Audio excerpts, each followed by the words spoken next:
Poker's legendary champions, next generation stars, and tireless ambassadors of the game, sharing their wisdom and guiding your journey to high achievement on the green felt. This is Tactical Tuesday on Chasing Poker Greatness with your hosts, Brad Wilson and Jon Chai.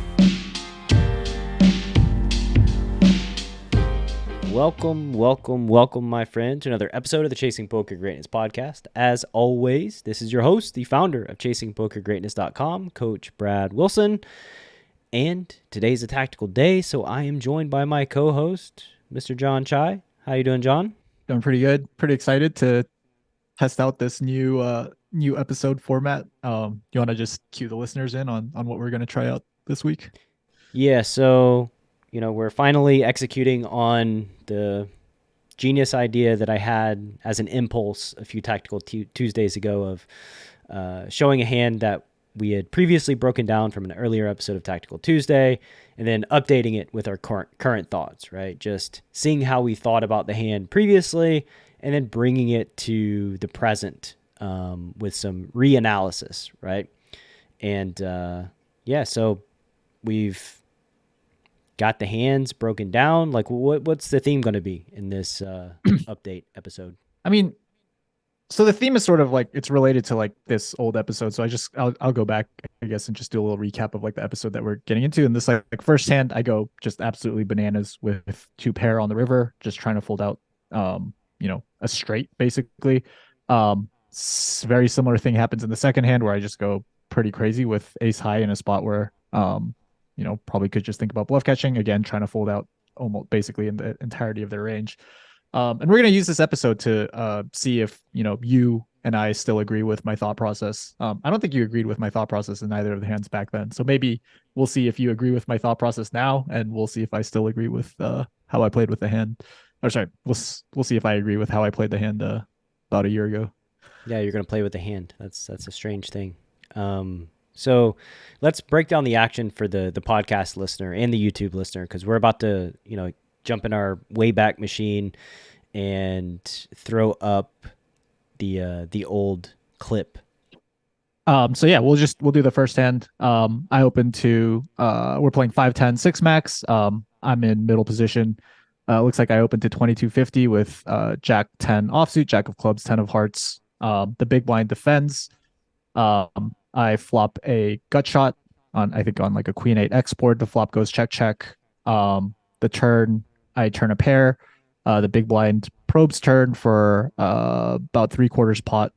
I call. The river completes a 4-liner. The villain in the big blind bets a little bit over pot. And I decide to jam. Right, and you rivered 2 pair, by the way. So yes. You had a pair and a gut shot, but it didn't complete your straight gut shot. It completed your 2 pair. So, all right, we're going to play the clip and then give our thoughts. And starts out with me in the cutoff, opening Jack 10 offsuit. It gets folded around to the big blind, who flats. I decide to check this one. I think like Jack 10 with a spade, I would certainly throw into the big bet category, but just the naked gutter, I decided to check back. So you go check. All right, so I guess we'll start with, your use of having a spade or not having a spade. Yeah, so that stuff has gone completely out the door these days. Just like I think I did used to just talk way too much about like, well, if I had a spade, like I would do this, or like, I would bluff catch this river if I had a spade, or, if my jack wasn't a club, or like, all these sort of, it feels really cool to say those things. I'll say that, it sounds like I'm like really just like getting deep into poker. But, I think one of the things that especially MDA has opened my eyes to is that like, that's all just, for the most part, it's all fluff. Yeah, I think that, there are definitely times when like the suit of your cards matter to a somewhat large degree, where that can be a high priority data point that you use to determine what action you take. I don't think this is one of those spots though. Like it just generally they tend to happen like on the river more often than not, and not like on the flop. Yeah. So yeah, your decision to check back though. And by the way, you opened the cutoff, not the hijack for this hand. It looks like that you're only playing 5-handed. I think Jack 10 off is just that makes sense. out of range for Yeah. hijack. Yeah.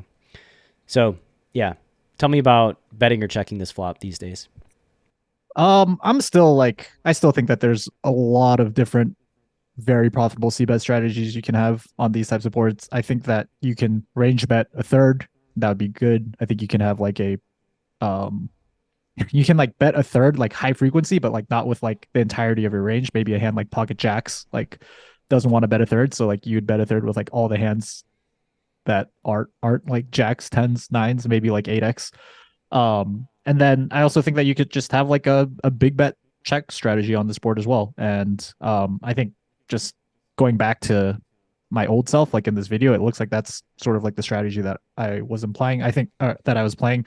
I think even if that was the strategy that I was playing, I think betting Jack 10 would be, putting Jack 10 in your big bet range. I mean, we have a draw to the nuts, and Jack high would be completely reasonable. So, looking back at my old self, I think like 2023 Jon would almost always start out with a C bet here, but what size?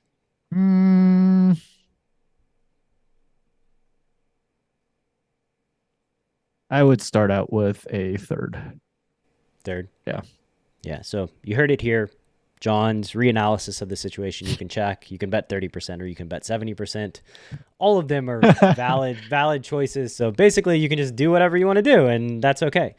And I tend to agree with that actually for this flop decision. So yeah, I mean, I think the biggest thing here with your old self is just cutting out, the determiner being like spade or no spade right. as a priority data point. I think that's something that's, just fat that's gotten trimmed over time. Yeah, exactly. Yeah. Check. The turn is a 10 of diamonds. So you turn second pair. So big blind goes with pretty big bet, $35 into 50. No way I'm folding Jack 10 here. Don't think I'm going to do anything else but call with 10 and a jack. Pretty slam dunk. Easy mode call. So you river two pair. They bet 148 into 121. And now tell me your line of thinking here that leads to this thing that you do. When villain overbets here, I'm assuming his range is going to be just straights, like 9x for value, and a handful of bluffs. I thought that maybe I could get him to fold 9x here if I just jammed, given for a fact that like he never has ace king and I can certainly have ace king. When I'm jamming here, clearly like trying to like fold out the 9 some of the time. I don't know how often that happens. So yeah, I just ripped it here with the 2 pair, trying to get him to fold everything basically. Okay. I don't know what to think. I mean, it's just. So the board is Queen Jack 10 8 5 for the podcast listener. So there's a 4-liner, 9 makes a straight. That's why, old Jon was talking about trying to fold out a 9.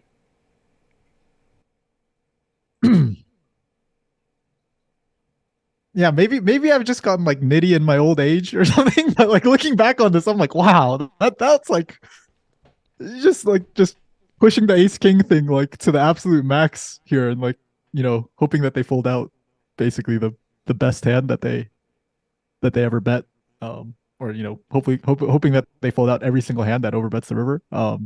It's pretty wild. I don't know if I saw this hand though. I think I would like it. Like if a student brought me this hand, I think I'd be like, yeah, I see what you're doing. Like, Well, it would actually make sense that you like it, right? Because, well, A, you played the hand. So like an earlier iteration of Jon played this hand. I think B, it's like these sort of things. I think are just part of the process of growth as a poker player, right? Like you go through this stage of your career where you're like, oh, I have ace king, they don't. So F you, I'm putting in all the money and just going to try to force you to fold everything that you have here, including straights. Yeah. I think that once, you go through that phase and you try to fold out straights and you recognize like, oh, people really aren't folding straights here. I just have to imagine that like, the problem with trying to fold out straights is that, you have ace king in your range, right? And both you and the villain know that. And if the villain folds a straight, well, then they're folding like everything every time pretty much. They're going to call with like king 9 only. Yeah. And I just think that, villains are going to be more cautious than that, and just imagine that like you can have king queen, maybe ace queen. I guess king queen's probably the better one. You want to have a hand with a king in it. King 10, maybe king 8. Yeah. Those type of hands where, you block king 9 and you're just like repping ace king to the hilt, right? So yeah, I think that like it's a good thought, and I think it's a good look. I don't think you're going to fold out 9s. It's a little like, looking back at it, it feels a little bit too like brute force-ish, right? Like I'm just like ramming it down his throat a little bit too much. Like, I don't know. That's sort of what it feels like to me when I'm like, yeah, okay, I get what I'm doing, but it's just like you said, like I'm leveraging the ace king thing to the absolute hilt. Yeah, I mean, again, there are worse problems to have as a poker player, right? Than recognizing like, oh, I'm the only one with nutted hands here, and like they bet really big, and like that just has to be like that just can't be a good decision by Villain. Like I think Villain didn't play this hand well at all either, in their size selection here and their decision to bet the river.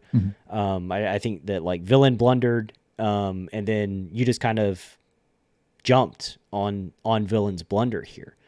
So yeah, I think that it's a good look, it's a good thought, and the reality is that like at the end of the day, I just don't think Villains are folding 9s. Sure. I think you're correct. That was the conclusion of this 1-year-old episode as well, was that like, this Villain faced the jam, tanked all the way down, used his full time bank, and then folded bottom set or like middle set, a set of 8s or something like that. And like, we can probably imply the difficulty that he had folding a set probably means that he's not folding a straight.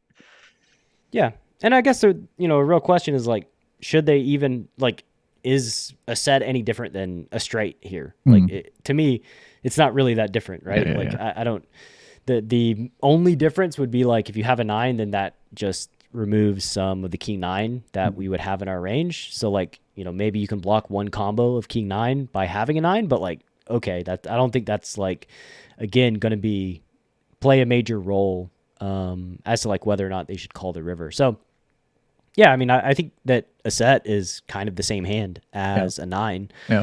And somehow I still think that when Villain does have a 9, they're going to call. And when they have 8s, they're going to fold though. Like, even though like relatively they're the same strength hand, I think that Villains will call with a 9 and yeah, I agree with you too. That's like, yeah, it doesn't make sense. Like there's clearly no great logical reason to do that, but I do agree that when I see someone tank down with a set of 8s, that I'm fairly confident that they're going to call with a 9, even though, like you said, there isn't that much of a difference between those two hands.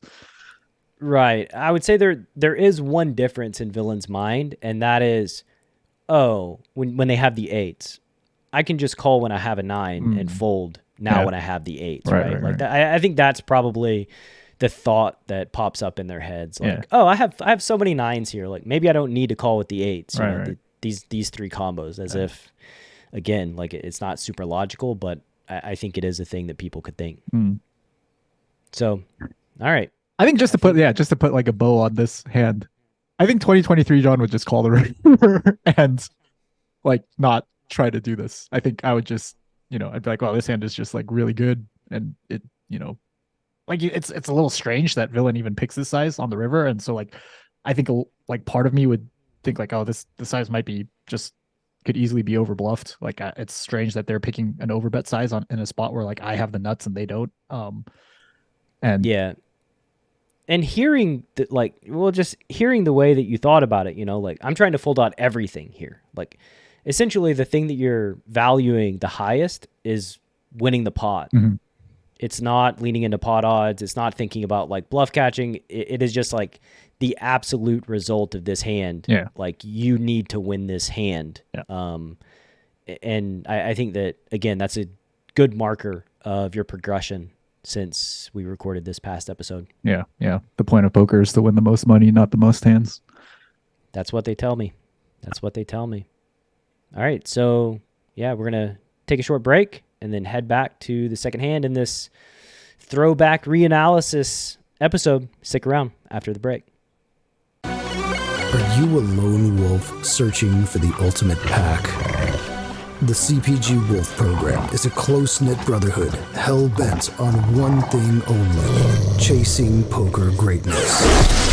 Powered by bleeding-edge wolf strats and led by Coach Brad and his lieutenants, CPG Wolves are systematically prepared for almost any spot they'll encounter on the green felt. If you want to plug into an elite team and have a step-by-step game plan to realize your full poker potential, you can apply at cpgwolves.com. Space is limited, and the pack is only as strong as its weakest member. So only the hungriest, grittiest, and most driven will be accepted into the program. Applications are open at cpgwolves.com. All right. Welcome back to this throwback episode. And should have let you know before we fired up that check the description bar if you're looking to watch the episodes that these hands were pulled from. We'll have those linked in the description bar on YouTube and in your favorite podcast player. Just look at the description. That's where they will be. So this second hand is going to be, you opening from the cutoff, call a 3-bet. Flop is 5, 8, 9, and the flop goes check, check. And then what's the turn? I can't remember the turn. I don't remember the turn either, but it's an undercard. All right, so basically a blank. Yeah. And then the board pairs on the river. So that's the action. Old Jon will do a decent job of setting it up as well. Just going to give you, if you're listening to this episode on the podcast, and for some ungodly reason haven't been watching the YouTube videos yet, letting you know what the board's going to be. So let's roll. This hand opens with me in the cutoff with ace-10 of spades. I open the small blind 3-bets. Going to be flatting ace-10 of spades all day, so I call. So flop goes check, check. What do you think about betting the flop, stabbing the flop, checking back? I think stabbing these like low and middling flops with range, if you wanted to, facing a check is probably fine. I think with a hand that's worse than ace high, I would certainly be way more inclined to stab. I'm skeptical that you're going to always realize equity, or even a high percentage of the time realize equity on a variety of different runouts. I do think that villains are going to under check raise typically versus the stab, and I think that's makes the stab better. I'm just way more optimistic than you. I see the 9 of spades with an 8, and I'm like, oh man, so many good things can happen on the turn. You look at like folding as like losing, like you don't want to lose, and so like putting yourself in a position to lose by folding is like a thing that you want to avoid consciously. So you're saying that you would advocate for just stabbing range on this flop? I think you can stab pretty heavily as an exploit. If I was only given 2 choices and one was either check range on this flop or stab range, I would pick stab range. But the turn is... All right. So 5, 8, 9, rainbow was the board. Jon had ace and a spades. So overcards with backdoor nut flush draw. There's 205 in the pot. Jon's got 900 or so left behind. So give me your thoughts. I talk about like one of the first things I guess I want to address is like the thing that I said about like not stabbing because like, our hand has like pretty good connectivity on like the 9-8 with the 9 of spades when we have ace-10 of spades boards, and like I don't want to get check raised and like lose the hand or something like that. I think that ties back in really closely or really well with the conversation that we had at the end of the last hand where you said like,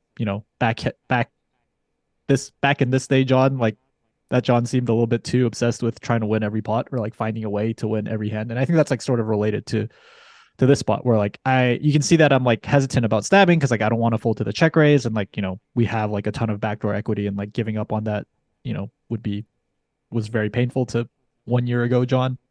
Yeah, I think that's like the first thing that I would change. That is that like I would not, that would be, fear of getting check raised is no longer a reason I'm not stabbing these sorts of hands. Right. And I think that, looking back at my analysis of this spot too, I think that this hand just should almost certainly be stabbed. Like, and the reason why is like you block a lot of their lower equity check raise range. Mm-hmm. Jack 10, Queen 10. Maybe like King 10 of spades, just those hands, like you having a spade and having a 10, I think is good. I think that one thing that I didn't talk about was I think it's totally reasonable for the 3-better to check range here. Like I think they could have overpairs. They could just have they could have full range. Mm-hmm. And I think that if they have full range, they're also going to have like suited broadways, ace king off, ace queen off. So they're going to have hands that just like naturally check fold here. And I would imagine that they're probably going to just overfold facing the flop bet. And so I would just bet with this hand. Yeah. And generally, I think generally use like half pot would probably be my preference here, not a third. Just want to put a lot of pressure on, they're like king jack, king 10 type hands that may or may not have back doors. Just because I think it's, if they're checking range, when they check call, we don't necessarily always just want to bomb off on every single turn in river.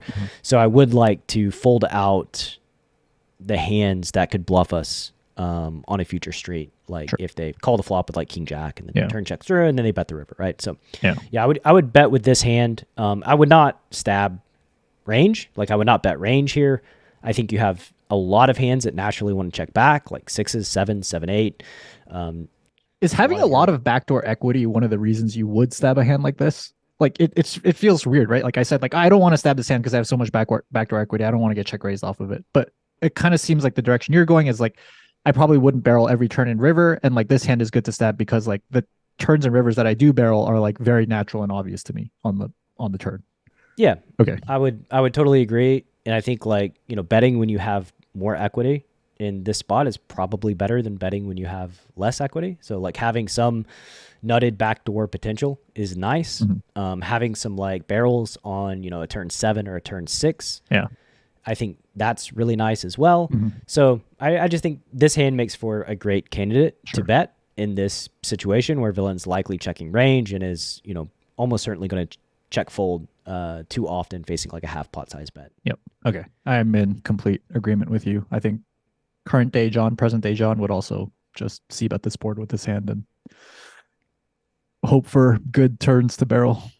Yeah. And just real quick, for those of you watching on YouTube, the first video, you could see the first hand, me and Jon were both clean shaven. And now video number 2, we're both going through a downswing clearly. We recorded this one. All right, so let's go to the turn. The turn's a deuce of clubs. So 5-8-9 was a flop. There's 205 in there. Jon's got 900. Turns just a deuce. It puts up a backdoor club draw, but yeah, relative blank. It's a deuce of clubs, and now the villain bets half pot. I actually thought that I would be ahead of a lot of the hands that are going to bet the turn. So your plan to just call down here? Yeah, I think I'm very, very frequently just calling down here. So you call the turn. Plays high. I have made the video out of sequence here. I've ruined everything here as the person in control. But we'll go back to, that spot. I rewound the video. So Jon faced a half pot size bet and said that plans to call down here, thought you would be ahead of a lot of their range. So I guess we'll start there. Do you agree with that statement? I think this hand is ahead of a big portion of the range that checks the flop and bets the turn. Like I don't think I wouldn't expect like ace king, ace queen, ace jack to do this all that frequently. So like I think that when they do bet the turn, their hands are split into like some of the traps on the flop, like the overpairs that are just maybe checking range, and then just there's no shortage of like really normal bluffs for them to have if they're checking range on the flop. They could obviously I wouldn't call them traps. They're just high equity traps. Yeah, sorry. I don't mean traps. Like just overpairs that are checking the flop, and then sure. If they're checking range, they probably have some very natural hands to bluff the turn. The hands like Jack 10, Queen 10, turn clubs, just all that stuff. So I think that depending on what their flop c-bet strategy is, ace 10 could be doing really well on the really well facing this bet, and like okay if if they have aces and stuff. So consensus, call turn, fold turn, present day Jon? I would call turn and then just evaluate river, like just see what happens on the river. Okay, that's fair. So no real plan on the turn. That's a big difference from the old one where you had a plan to just call down, and now you're calling and just kind of taking it as it comes. Right. So, all right, let's play this out. greatly than you might think. And we get this 8 of hearts on the river. Pretty good run out. I think it's a definitely a good run out to call. So they go for like little over half pot. At this part, this is where I sort of pivot. And like, I just thought like the 8 was just like such a good card for me. Villain bets 257 into 407 on the river. You know, if villain does have a value hand, is most likely capped to 1 pair. So I jammed here in an attempt to just get them to fold everything. One thing that is I question here would be you had a plan the whole way through and then just kind of shifted from your plan here. That's kind of worrisome for me. I thought this run out was like more perfect to just jam and rep, like, you know, just try to get like. I understand why you're jamming the 8. So yeah, I'm just trying to get you to iron out your plan because like it's very easy to think that we're going to be calling down and then end up just bluffing on a ton of runouts, which kind of shoots holes in your plan to call down in the first place, right? Yeah, yeah. So anyway, just something to think about. Okay, so we have a few things to talk about there. First is my analysis, because that is what matters to me most right now. Yeah, so I think calling and seeing what happens is the path, right? Like I will say a thing that I didn't verbalize there was I don't think your plan is like weakened by the 8. It's not. Like I think that this isn't like, I mean, I know what you're thinking, that like they don't have trips and you do. So again, you're trying to fold out everything, which we can kind of point back to like this being a very ambitious phase of Jon's seems to be career. A trend, of old Jon. You just want to fold everything. But I think like the 8, you know, just strengthens your hand and strengthens your bluff catching properties. Yeah, I agree. I don't know how much it strengthens it. Like it sort of keeps it strengthens it in the sense that like it's not a jack or a queen or a king or something like that. I guess like it doesn't really change. Obviously, it doesn't change the strength of my hand or the strength of Villain's hand. Basically, if you're bluff catching on the turn, like versus the hands that you're beating on the turn, you're still beating them on the river. Sure. Yeah. But I still think that jamming is better. Okay, so now elaborate on that. Okay, so I think that like I like the idea of like having like I don't know. I think that I said like my plan was to call it down, but I clearly like I was more flexible than like whatever I'd stated to myself like on the turn because I did find the jam on the river and I didn't just call like I said I would on the turn. Well, it was a good card for you to jam. Yeah. They're never betting an 8, and like an 8 makes perfectly good sense that like you check back the flop with an 8, sure. You call the turn, and then you river trips. Sure. I think that the biggest takeaway from this hand is like, when the equities shift from one range to another and like Jon realizes he's got all the best hands, if you're playing against Jon, just bet and call anything. Because he's going to send it. The money's going to go in every time. Like, I think that's a good observation though. Like I still think that's something that I do all the time. And I think that's just good poker. It's like when the equity shifts and your opponent just keeps putting my money in. And like, yeah, I think, one of the first thoughts you should have, and I still do have, is like, oh, can I just win this pot now? Because they clearly are betting hands that they don't have the nuts or they don't have like top of range. Right. Like, kind of like an analog. If somebody plays blackjack, it's like you have 11 showing and the dealer has 6, right? And the dealer says, okay, let's place another bet that you can also double. You're like, okay, like you're going to press that edge because like you have an advantage in this situation. Sure. And like the dealer like wants to put more money in the pot for some ungodly reason, right? So basically that's what's happening, where like you have the advantage here. This is like clearly a much better card for you than them. And you're just kind of pouncing on that opportunity as it presents itself. Yeah.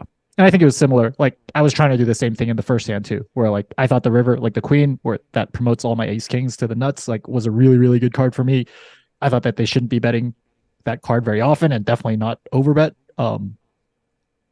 Similar story here where, like I said in the, like I say in the old replay, like they're just capped to like aces here, in my opinion. And I think Aces is going to have trouble finding, tons of natural bluffs facing this river jam. Maybe just it's only like the club hands that don't stab the flop. You're not folding out aces. Yeah, I mean, I don't think I'm folding out aces either.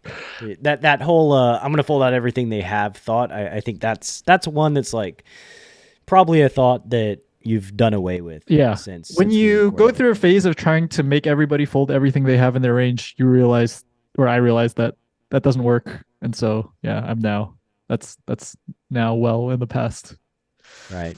And I think that just looking back on this hand, like stabbing the flop is the biggest thing that I would advocate for. Sure. Just like betting the flop just makes a lot of sense. And I think like when you bet the flop, it actually changes the whole structure of this hand, because like if villain check calls and then the turn checks through and then the river's an 8, like, and then villain bets, like that's going to be just a really different scenario than when you check back and villain bets and you call and then villain bets when the 8 pairs.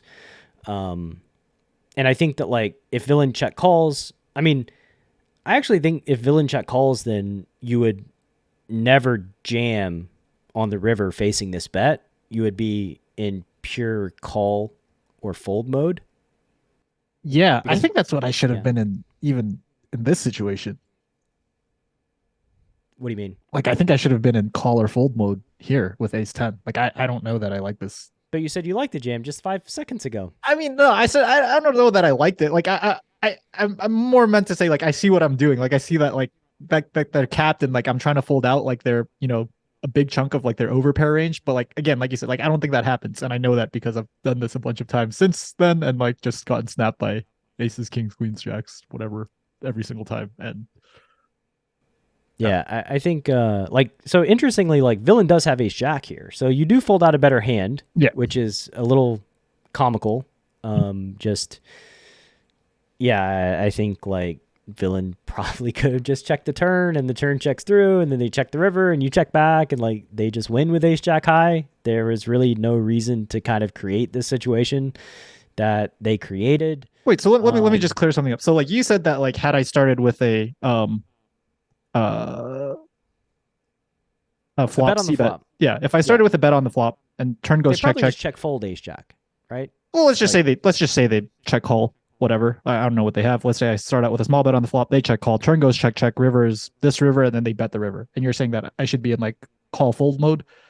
Are you saying that should not be the mode that I'm in right now, or that you think that raising facing this line is more acceptable for some reason, or like is better for some reason? Well, raising facing this line is definitely better, because I think that in the same way that like, villain bet here when they don't have any 8s, I think that like on the river, it's difficult for you to raise when you don't really have any 8s because you bet the flop and check back the turn. Like you don't bet the flop with 7-8, right? Like so you don't really have any 8s when you bet the flop, and villain would. Right. And so that's just going to eliminate your ability to take an aggressive action here, because, again, in that situation, like the villain actually has the nutted hands, and you don't really have the nutted hands. Yep.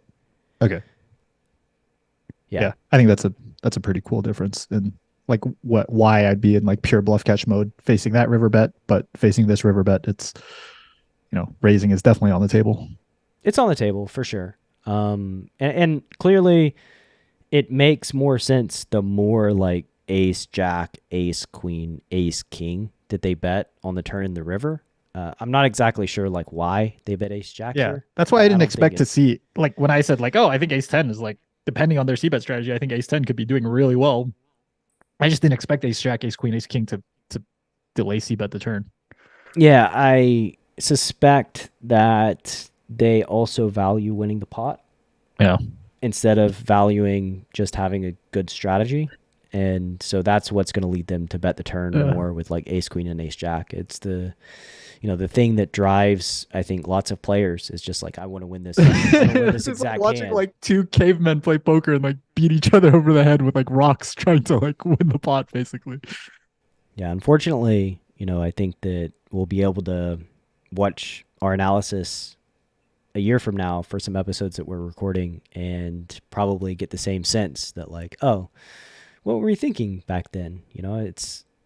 And the reality is though, like we should be embarrassed by how we thought a year ago, right? That's a good thing. in my opinion. That means we're growing. That means we're learning, right? Like if, I have some like old Crush Cash games on YouTube that I recorded 8 years ago now or something, like just a really long time. And like, it's fairly embarrassing that like it's there and that, my strategies were what they were, but like, that's the reality of this game. You're trying to progress. You're trying to get better from year to year. You're trying to learn. You're trying to improve.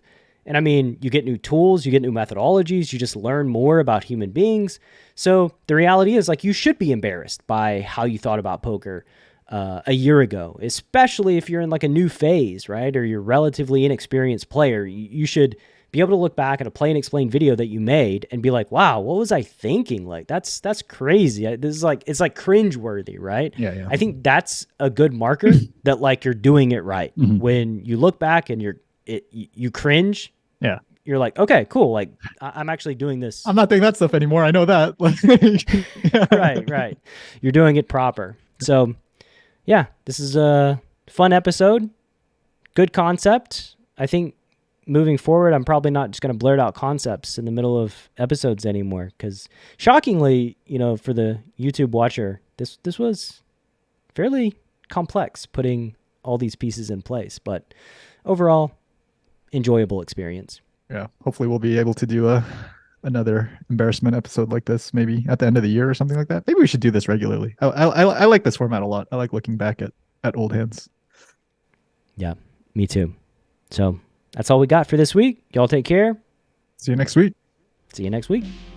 Thanks for listening to Chasing Poker Greatness. You can subscribe on Apple Podcasts or on your favorite podcast app. Go to chasingpokergreatness.com to get the newsletter. Join the Greatness Village community, book a coaching session, or dive into the latest data-driven poker courses. Follow the show on Twitter @CPG Podcast.